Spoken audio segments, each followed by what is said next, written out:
আসসালামু আলাইকুম, সবাইকে হ্যান আউট অফ বাই খাদিজা থেকে ওয়েলকাম করছি। আজকে আমি আপনাদেরকে অ্যারাবিয়ান ডিজাইন সেকেন্ড পার্ট দেখাবো আর কিছু কথা বলতে চাচ্ছি। তো আমি 4-5 দিন আগে মূলত একটা ইভেন্ট করি।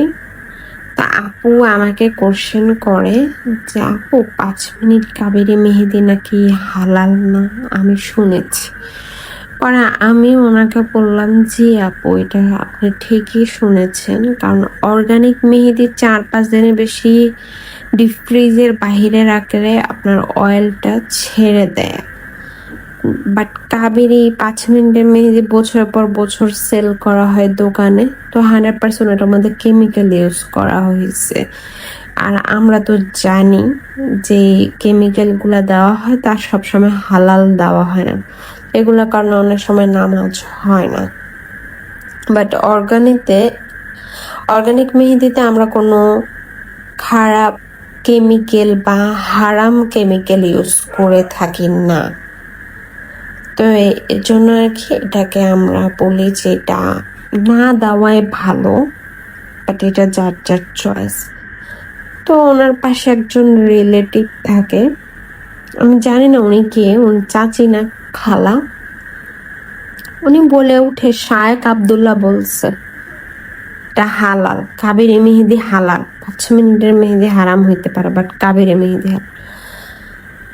তো আমি ওনাকে বললাম, সুন্দর করে বললাম যে আন্টি, আমরা এই সেক্টরটাতে কাজ করি, আমরা অনেকটা যাচাই বাছাই করে একটু স্টাডি করে দেন হচ্ছে আমরা নলেজ নিয়ে এই কাজটা করি। এছাড়া তো আমরা জিনিসটা করি না। আমার কাস্টমারকে আমার মিথ্যা কথা বলে তো কোনো লাভ নেই।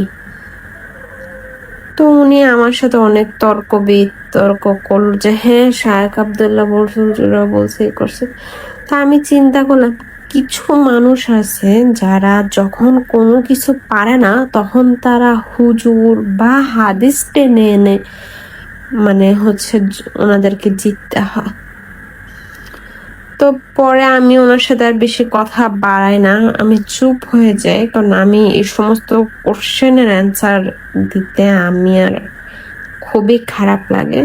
তা আমি আর কিছু বলি না। পরে আপু আমাকে বলল যে উনি নাকি এরকমই, যে উনি যখন কোনো তর্কে বা কোনো কিছুতে যুক্তিতে না পারে তখন উনি হাদিস টেনে না। তো বুঝলাম যে এখন মানে মুখে মুখে সবাই হাদিস বলে, আমি কাউকে ছোট করছি না, বাট সরি টু সে সব কিছুতে হাদিস জিনিসটাকে ঢোকাবেন না। কিছু জিনিস আপনাকে হুজুর বলছে এটা অন্ধবিশ্বাস করার মতো কিছু নেই, তাদেরও ভুল হয়। একটু নিজে নলেজ খাটান, একটু নিজে স্টাডি করেন জিনিসগুলোকে নিয়ে। এখন হাতে অ্যাভেলেবেল সবাই অ্যান্ড্রয়েড ফোন ইউজ করে, সো এই জিনিসগুলাকে টেনে কথা বলা একজনের সাথে খুবই লেম। আমি বলবো নেক্সট টাইম আর এমন করবেন না।